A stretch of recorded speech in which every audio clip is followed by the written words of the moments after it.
Hi, this is Ann Rossley with Baird & Warner, and I'm here today to talk to you about the Chicago housing market.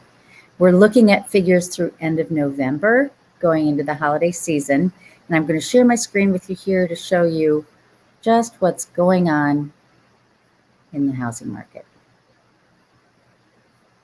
Last month, we predicted a drop in number of active listings based on the fact that we're going into more of a shutdown with COVID, and we're also seeing people wanting to take a break during the holiday season.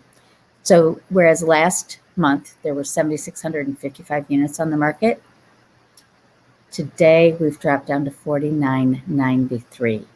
So we had more on the market last month, both in actually September and October than we had before, but now in November we're down to 4,993.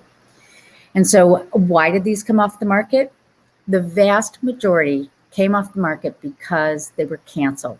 The owners took them off the market for the holidays. 1,712 properties are now no longer on the MLS.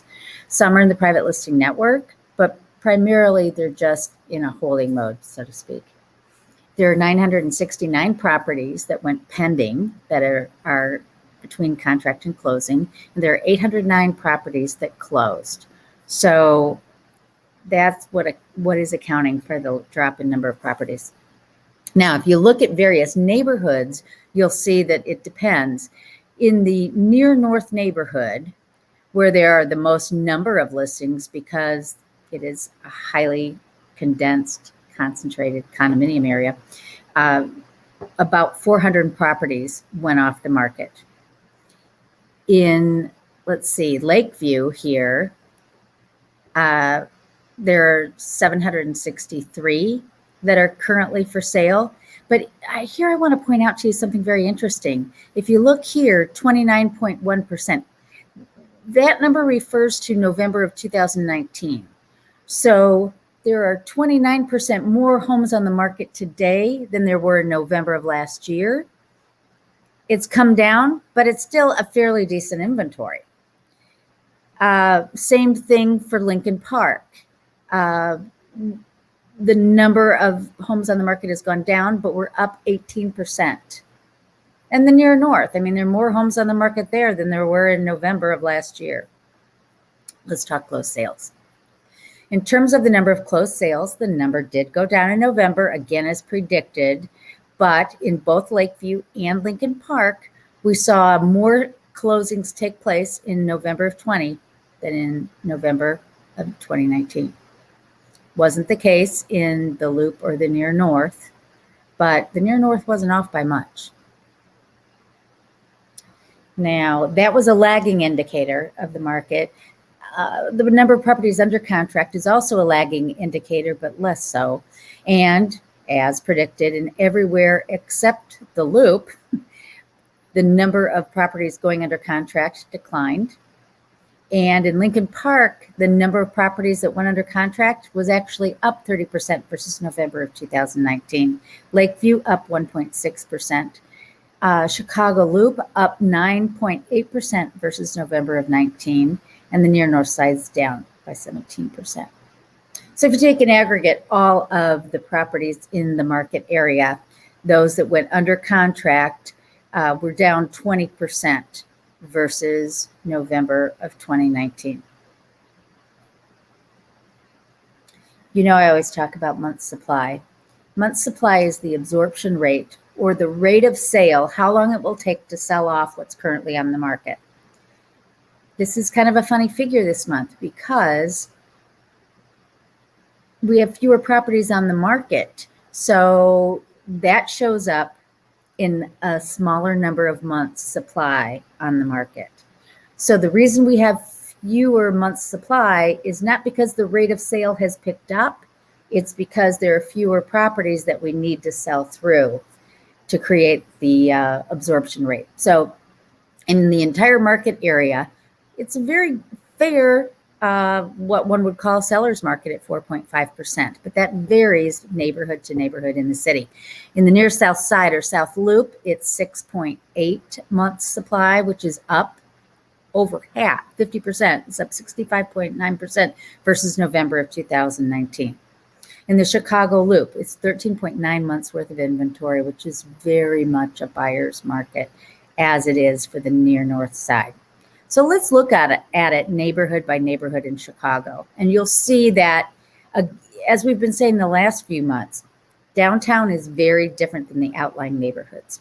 Here we are in the Loop at 13.9 months worth of inventory, and the near north side at 12.5 months of inventory. But as you go farther and farther, I think what's happening is people are seeing that, listen, I can leave a $500,000 condominium in the near north or Loop. I can go out to Irving Park, Albany Park, or Avondale and find a single family home without assessments in the $500,000 to $800,000 range that's comparable. It gives me yard, it gives me outdoor space, it gives me more square footage because the cost per square foot is lower out there. So we're seeing some of that, as well as you've heard, people going to the suburbs. So here it is, just in the downtown, lakefront, and near west neighborhoods. They have a new statistic that I'm having fun with on showing time, and that is the number of showings. And this is the number of showings per month per the properties. And this chart shows us that the average property in the Loop in November had 1.2 showings. And that's off 52% from November of 2019. On the other hand, Lincoln Park and Lakeview have an average of 2.4 and 2.6 showings per property. This is a relatively new statistic because not all the real estate agents were using this software to make our appointments. So I would say this is probably 75% of the total showings, since there are some showings that occur outside of this network. So the point of this is this.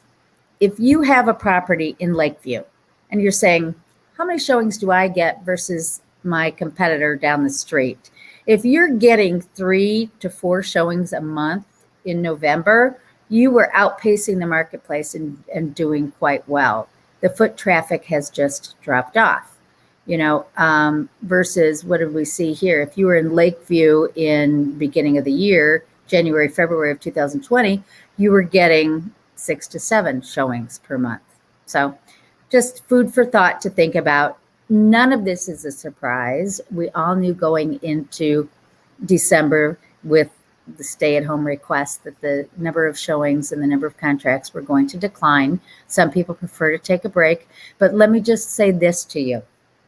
Chicago traditionally gets very busy in February, March in preparation of the May 1 rent date, and of course for the end of the school year. So I would say to you, if you're a seller and you're thinking about going on the market, let's think about getting on January, February. There'll be fewer properties you'll be competing with. The buyers will be coming out with these great interest rates and will be looking to buy, and it just will set you off if you're on the market by February. Thank you very much for watching. If you have any questions about your personal real estate situation or the market in general, please don't hesitate to get in touch with me. I'm very anxious to share whatever help I can with my clients. Thank you so much for watching.